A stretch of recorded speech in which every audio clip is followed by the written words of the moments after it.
on 15th, doing a video with our inspector. So yeah, here's Ben. Ben, Hello. this is Luke. We're going to make you a nice little summary video here. Yep. 40s cinder block home, so basically a little bomb shelter. The roof, it's a brand new 30-year shingle, installed very well. Just really keep the moss from growing on that by sprinkling a powder on it every couple of years. Keep the gutters clean. Most of them are the kind of the anti-maintenance gutters. The chimney up there, you have two chimneys, one for the furnace and one for the fireplace. Both the mortar in the brick in both of those is a little rough. So you can see some mortar falling out up top there in the crown. You could spend a little money on it, not certainly a priority, but it would be nice to get a mason over there at some point. Like I said, not a priority. Get a rain cap up on there, a new crown on the shoulder there. Same thing for the other chimney, and re-mortar the outside of it there. Then it would basically be good for another 50 years. Cinder block home. The nice thing about these homes is they're very manageable, easy to maintain. I mean, it's literally a concrete block structure. The windows have been updated for the most part. This is an older one right here, single pane one here. Otherwise, they do have double pane glass in them. Vinyl windows. We'll kind of walk around the house here. In general, it's best to keep all the vegetation. These bushes are just overgrown. What we don't want is them to grow up on the roof so that the rats will start getting in your attic. No So just keep those things trimmed down, away from the house. Walking around here, the yard. You have an oil tank on the property here, so you're still using oil for your heat. It's always recommended that you register that if it's not registered already with PLIA, P-L-I-A. It's a free environmental insurance subsidized by the oil companies that will cover up to $65,000 of cleanup should that thing rupture, leak. Kind of a mix of windows here and there, but here's an older aluminum frame window, but it is a double pane window. Bathroom windows vinyl, and then you still have a couple single pane wood windows over here. So kind of a mix, mostly double pane, but a couple single panes here and there. And this is an addition here that they did here. This is a cement fiberboard exterior, so it's a cement and fiber mixed product on the outside that doesn't, the paint doesn't peel off of it, it doesn't rot, so it's a very durable product. Really, the outside of this place is a very low maintenance design, I would say. So you got a drain here, you got a drain on the other side. All this addition basically is newer wiring. So like bathrooms, kitchens, you have what's called a GFCI outlet. It's a little button that trips the power if you got it wet. So just safety devices. The wiring in the rest of the house is older wiring, and there's a little bit of home done stuff in there. So in general, it would be nice to get some wiring work done on the inside of the house. They're going up into the attic. There's okay insulation. There's about this much insulation. That's not great. It's not horrible, but for today's standards, for that type of insulation that's up there, you'd have about double that insulation. There's some home done wiring up in the attic up there. You can see this one too. There's some cracks in the block. That's just your furnace flue there. Yeah. The wiring in the attic, there's lots of, in the garage as well too. I see lots of home done splices, just meaning someone just running more circuits into an existing line and just wire nutting them out in the air basically. So it's just home done wiring. It's all ungrounded wiring throughout the house too, just so basically two prong outlets instead of three. That's common with older houses. Very common, yeah. But it is it's in the upgrade category, but it would be nice at some point to upgrade, get this thing properly updated, what they call grounded. So basically the ground is like a safety net for electrical. You'd have a grounding rod. This is a totally ungrounded system right now. So it would be nice to get this up to modern standards. You do have modern wiring in here that's technically grounded, but it's just not set up properly because you're still, you don't have a grounding rod and things like that at the main house there. So it'd be nice to get it all straightened out electrically. Beautiful little shed in the back here, Rubbermaid shed. Let's see here. The plumbing in this place, the water main coming from the meter out in front of the house to the house is galvanized steel. So it's basically steel plumbing that's rusting on the inside. In the main house here, it's all the steel plumbing as well, and in the addition, it's the copper. So when I use the bathroom or the kitchen in the addition, you have good pressure, good flow. When you use it in the bathroom there, it's virtually unusable because there's so much rust in the line, it can't get out. So a plumbing upgrade is going to be something that's probably necessary in this place to be able to make it functional. The hot water just basically trickles out of the faucet in the bathroom there. But once again, this is it's a small place, easy to work on. It's an easy plumbing upgrade. It's nothing's free, but it's fairly straightforward and easy to do. Let's go to the garage here. Gonna pull down attic ladder. That's where you go up in the attic up there. So decent insulation up there. I mean, I would say I wouldn't say decent, I would say there's some insulation up there. Okay. But it'd be nice to have a little bit more insulation. In the garage, technically you should have those push button outlets, those GFCI outlets in the garage for modern code. The garage door works just fine. It's just an older opener. It's missing the cover on it. As you can see, it's just got an extension cord ran to it.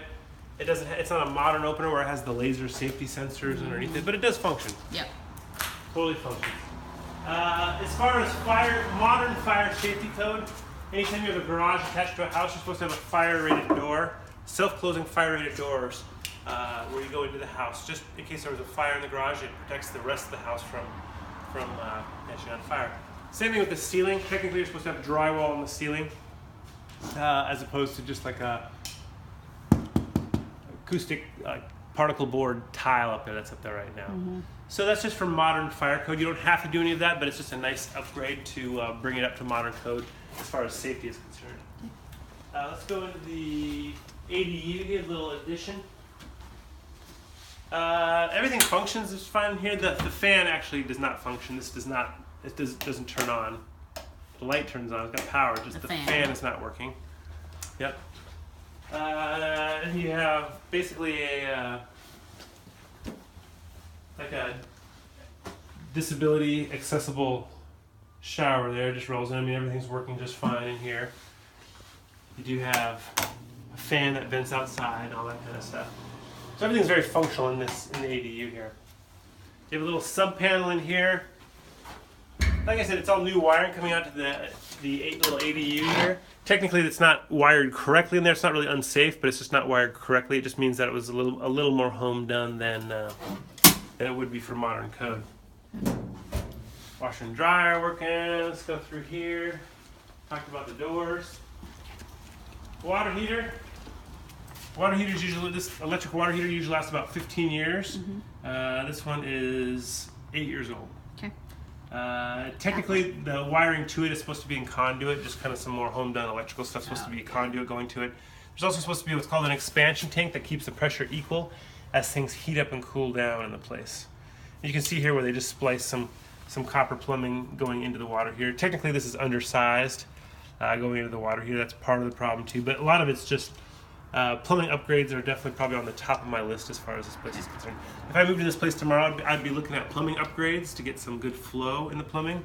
And then also getting an electrician out here and get some bids on what it would take to kind of clean everything up and bring it up to more of a modern standard. More in the safety category than anything, but it would probably be second on my list. Plumbing would be the first thing that needs to be done functionally. Oil furnace here. It's not the original oil furnace. This has actually been updated at some point. It's in good shape. It works great. Oil heat's a very hot heat. You turn it on, it heats this place quick. Yeah. And these last a long time, don't they? They do. I mean, they're workhorses. Yeah. Change your filter. You do have to get it serviced every year because there's an actual oil filter on there. You change the filter on there. So they have to come over and do that and tune it up and fill the oil tank anyway. So let's go to the house here. Let's see here. Technically these outlets should be GFCI protected. They're on the sinks. They are not. The range, the oven works. The vent fan here just blows back into the room. Then you have an old fan on the ceiling there. But did you find a switch for that ceiling fan? I couldn't find the switch. No. So we can't find the switch for that. I don't know where it exists nowadays, but could not find the switch for that old fan on the ceiling there. So. What else in here? Maybe it's one of these. No? I tried all those. Alright, let's go up through here. We are just on slab here, so there's concrete underneath us beside the floor. So the floor, here it's a tile. Here it's a laminate flooring, so just a man-made pergo they call it. Laminate flooring, just snap together flooring on top of the concrete.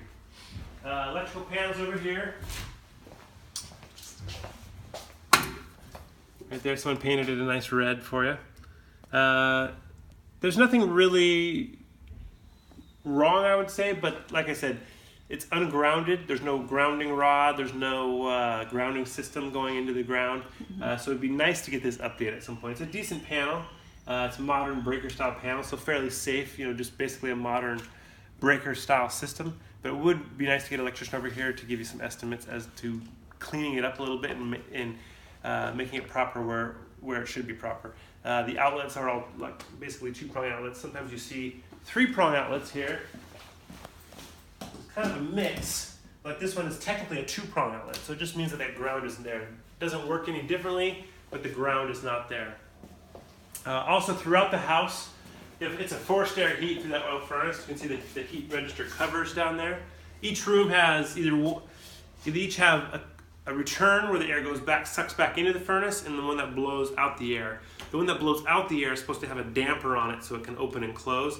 They don't have dampers on anything, they just have all the same grate, which is just an open grate, which means it's really hard to control the heat in this place. When you crank it up, it's going to have real hot spots wherever it wants to blow, so you should get the proper damper covers on there. You can still buy those, but just the proper damper covers.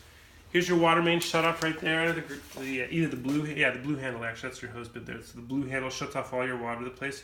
And you can see it's steel plumbing down there, steel plumbing up throughout the main house here.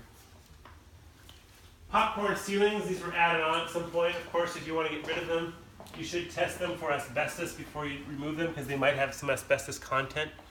So just check into that. It's an easy $25 lab test if you want to get them tested. They are painted, so if you just leave them, there's nothing wrong with that as well. Wood-burning fireplace does have a working damper up inside of there. It is a lined flue as well too, so there's a clay liner going up through the chimney, which is nice for this era. So just a safer chimney long term. For modern code, you want smoke detectors actually in each bedroom. And then a carbon monoxide detector out in the hallway. I didn't see any of those right now. So we should have a smoke detector in the bedroom, carbon monoxide detector out in the hallway. Other than that, 3-prong outlets that are basically 2-prong outlets. A lot of 2-prong outlets as well. And then the bathroom, I can just kind of show you the flow here. So here's your hot water. That's just one faucet that's pretty weak coming out of there, but if I turn anything else on, it just goes down to a real trickle. You can barely even take a shower. So really, the ADU is actually pretty strong because it's bypassing a lot of the old galvanized, but it's still a little bit of reduced flow. But definitely a plumbing upgrade. It's pretty easy in this house, and nowadays we're using flexible plastic called PEX, so it's pretty easy to do. But it would still, $5,000+ to have it come in here, have someone come in here and actually update it. Okay. Depending on how much you did, it could be 5 to 10, depending on if you put a new water main going out to the meter out there as well too. You could do that. Just do it all in one shot. Okay. Cool. Anything else? That's it. If All you have any right. questions, I'll send you a bill. I'll email you a receipt for our inspection agreement, and then if you have any questions, just email me or call, whatever you like. Thanks, Ben. All right.